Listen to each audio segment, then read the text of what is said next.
En 1999, el sector del transporte de la economía estadounidense se desplomó al nivel más bajo en décadas medido en relación con el SP 500. Fue una señal de advertencia importante, que sugería que la economía estadounidense se estaba debilitando sustancialmente durante dicho periodo. De hecho, en febrero de 2000, la tasa de desempleo que vemos en este gráfico comenzó un cambio de tendencia, a ascendente, que en última instancia condujo a la recesión de 2001. Anteriormente vimos algo muy similar en 1973, justo antes de una de las recesiones económicas más severas de la historia, de nuevo con el número de parados empezando a crecer muy poco tiempo después de que las acciones del sector transporte rindieran por debajo de lo esperado. Si avanzamos hasta 2024, hemos visto uno de los peores resultados de las acciones del sector del transporte desde 1999 y, como hemos comentado en vídeos anteriores, el número de parados en los Estados Unidos ya ha empezado a subir.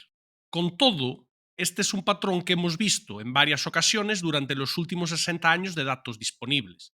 Cada vez que el sector del transporte se debilita significativamente, tal y como estamos viendo hoy día, se produce una recesión en los Estados Unidos y en un plazo de tiempo muy corto.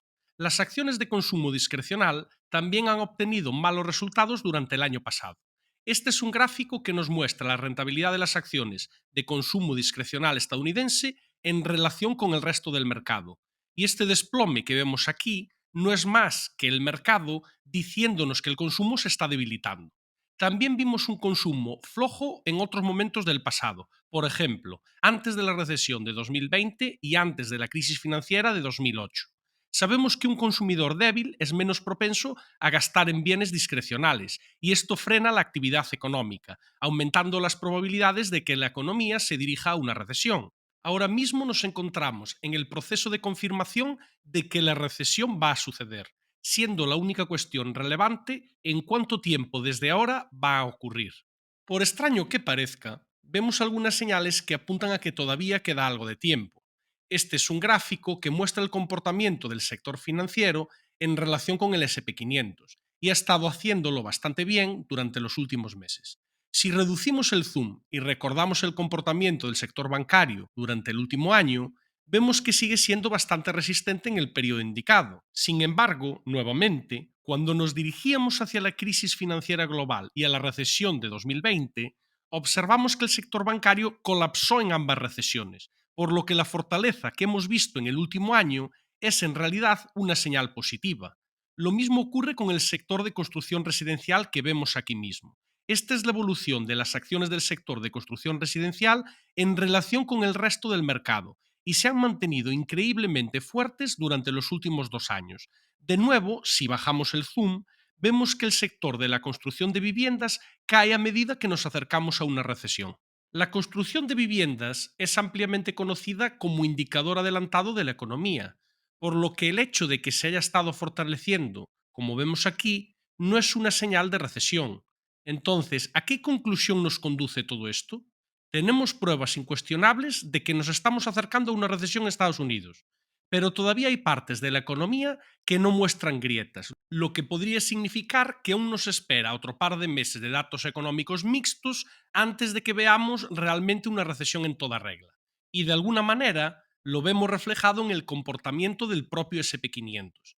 Cierto es que la volatilidad de los últimos meses ha crecido, pero cuando observamos sus principales medias móviles, que todavía presentan tendencia creciente, esto solo puede traducirse como la persistencia de un impulso alcista gracias a que algunas partes de la economía todavía aguantan el dip.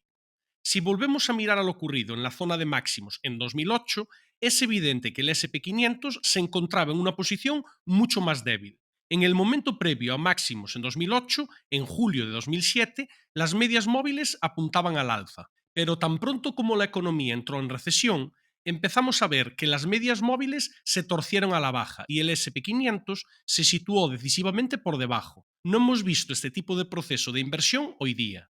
Lo mismo sucedió en el año 2000. Las medias móviles apuntaban sólidamente hacia arriba en julio de 1999, mostrando un importante impulso alcista, pero no fue hasta septiembre del 2000 cuando realmente pudimos ver las medias móviles girándose hacia abajo y el SP500 rompiendo decisivamente por debajo, desencadenando a continuación un largo mercado bajista.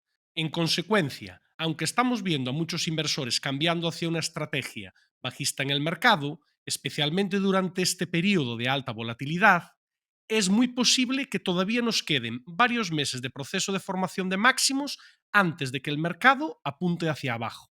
Ahora mismo estamos observando muy de cerca con nuestros suscriptores el impulso general del mercado y si el mercado es capaz o no de mantener su fuerte impulso alcista. Y ese es el gran dilema de volverse bajista demasiado rápido en el mercado, sin señales claras desde un punto de vista técnico.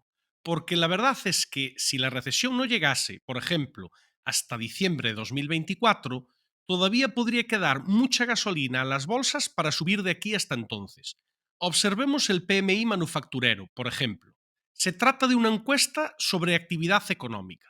Un valor elevado significa que la economía está fuerte y un número bajo significa que la economía se está contrayendo. Las dos últimas lecturas del PMI mostraron un claro vuelco en la actividad económica, aumentando la preocupación general sobre la proximidad de una recesión en la economía.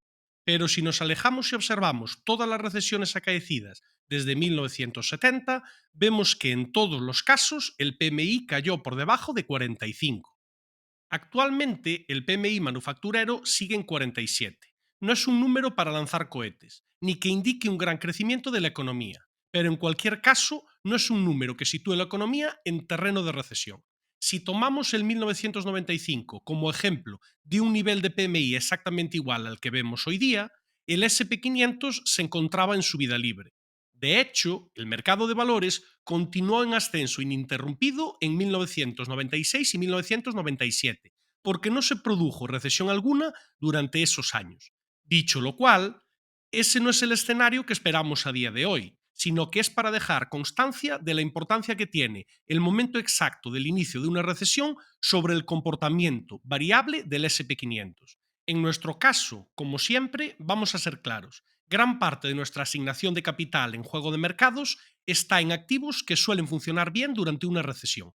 Hemos añadido empresas de suministros, utilities, que han tenido un comportamiento muy bueno frente a la volatilidad.